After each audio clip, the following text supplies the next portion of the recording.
y'all know y'all rocking with Dee Moniquee, and we are jamming, we are vibing, we have the great energy going. We don't want to feel too bad on this Toxic Tuesday, because we got a special guest with us.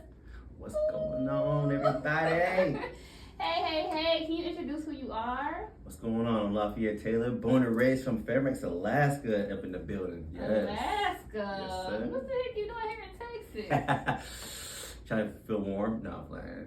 No, it's actually, During the ice storm, y'all, he talking about he want to feel warm. Yeah, but I know, you used right? to this. You should be. You can never get used to the cold weather. I'm glad you said that. Because when I was like, I'm from Ohio, this ain't, I'm like, what? You ain't used to it? That's why I left. Exactly. Why I left. Exactly.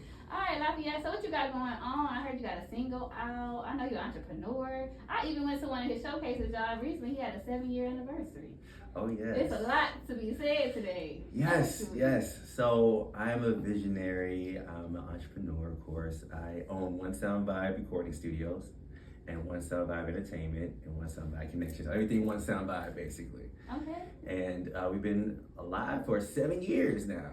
7 years since January 18th. Congratulations Thank on you. that. That is amazing. 7 years Yes. in the industry. Yes. 7 years for One Sound Vibe. Yes. Oh, for One Sound Vibe. One Sound Vibe. But Not you've been for me. doing this before. Oh, yeah, I've Wait been a doing minute, this. y'all. My bad. I've been doing my this for a bad. long minute. I've been doing this for a long minute. What's the long minute? So first of all, I'm a drummer, musician.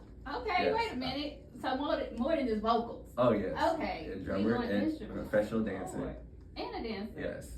And then of course the singing part is in the mix as well because I'm a full entertainer. Okay. So started out.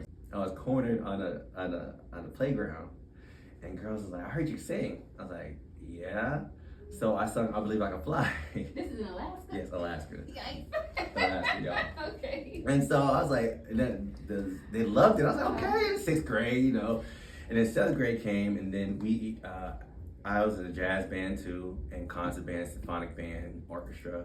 So we had a graduation for 7th grade to go to the 8th grade one night. So our 7th grade ceremony, we did I Believe I Can Fly. They made it where I could sing. So I sung, got a standing ovation, and I was like, okay, I like this, you know what I mean? Even though I was trying to sing to someone I liked in the audience, you know what I mean? But it was all good though. But from there, 8th grade, 9th grade, I was still in Alaska. Then 10th grade, that's when I moved to California. Oh, wow. Mm-hmm. To California. California. So how did we have it in Cali? Oh man, first of all, I didn't know anybody in California. Not a single soul. My parents wanted a better life for my little sister and I. And so we moved to California. First we moved to we flew out there to Sacramento. As soon as we got out there, we were walking the rental property, and then the landlord called my parents, was like, we sold the place, you can't live here. Our moving truck just made it from Alaska there. What? So my dad had called, rest in peace, my father had called his sister, my auntie, in Southern California, in fucking 43rd and Figueroa in Hood. And it's like, yo, we need somewhere to stay. So her and her 2 teenage kids, and it was me, grandpa, my mom, my dad, my little sister, and a 2-bedroom. Yes. So when I went to Venice High School though, when I went out there. So when I went to Venice High School, my first time singing over there was when we had a fire alarm. A fire alarm happened, and this guy, his name was Jay. Shout out to Jay, 7 in California. It's like my brother, the first male person I met in California, and he was singing to somebody, and I was like, oh, we're gonna bust on this fool real quick. You know what I mean? Ain't gonna bust on him. I was like, you know how to sing? He's like, you gotta sing. So we started singing Boys to Men. He started singing Boys to Men, and then I just chimed in, and then it was like, we make a group. You got me in a group. Oh, yes. Lord. I never wanted to be a solo artist. Okay. I love harmonies. Boys to Men is one of my favorite groups, all time. So I love the harmonies. I love people working in harmony and everything of that nature. So that's where everything kind of facilitated back then. With me working together with people and trying to find that team and people doing the same thing as I'm doing. I like how you picked on R. Kelly song and then Boys to Men. And these are legends, y'all. Like, so is this who you looked up to while you was growing up with the singing? Like, how did we even get to those music? Like, First, I grew up in a household playing Keith Sweat. So Keith Sweat's that's my idol right there. I'm gonna do a song with Keith Sweat. Trust and believe. Watch. You hear me? I got something for y'all in about another week or two, by the way. But anyways, so Keith Sweat, and then the harmonies of the Boyz II Men. That right there. When I first heard their harmonies, what Coolie High was it, or something like that. So I was just astonished. I just loved harmonies. I love how people can switch their voice up, mesh their voices together, and make one lovely sound. Is that how we got to One Sound Vibe? Yes.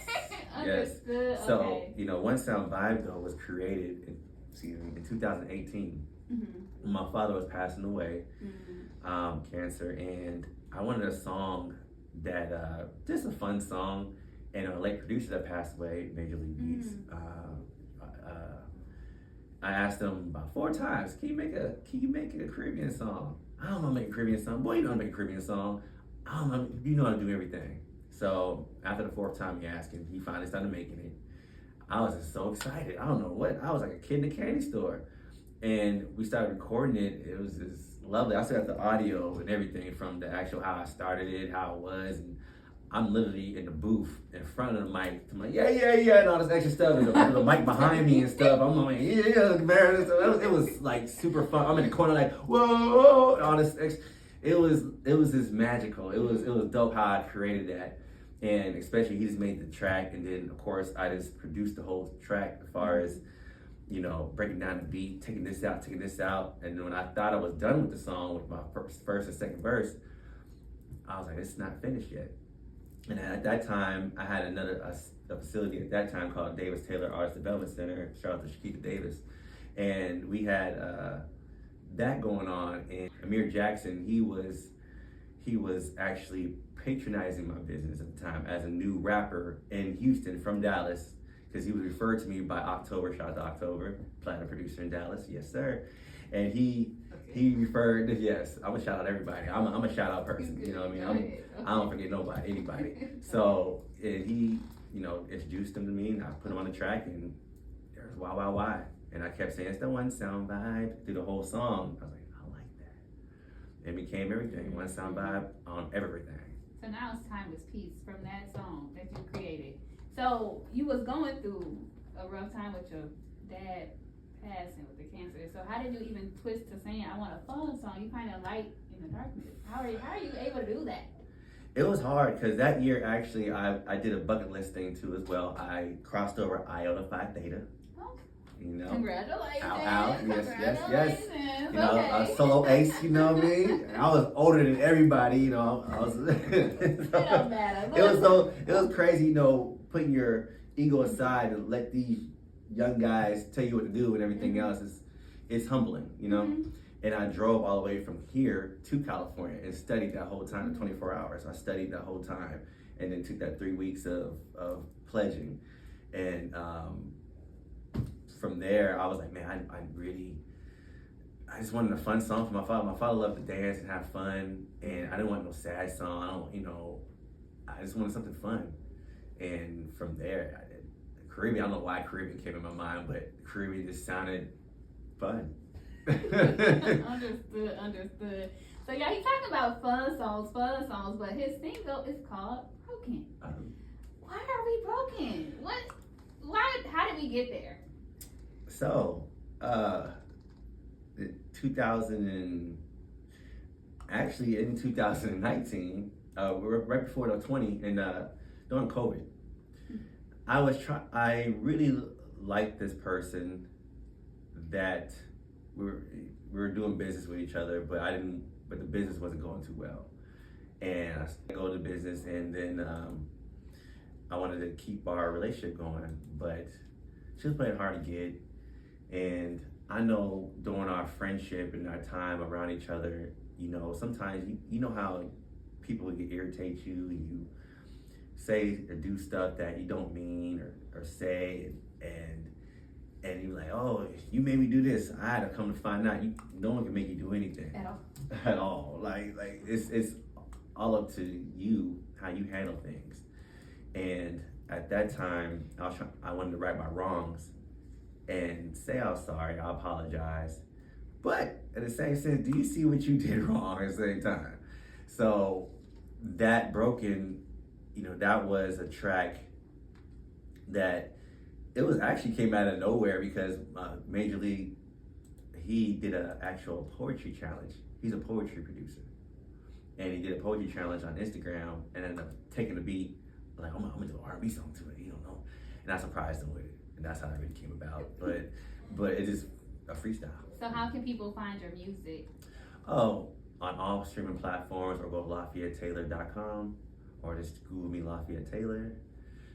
It's on all platforms from Spotify, Apple Music, Amazon, YouTube, anywhere.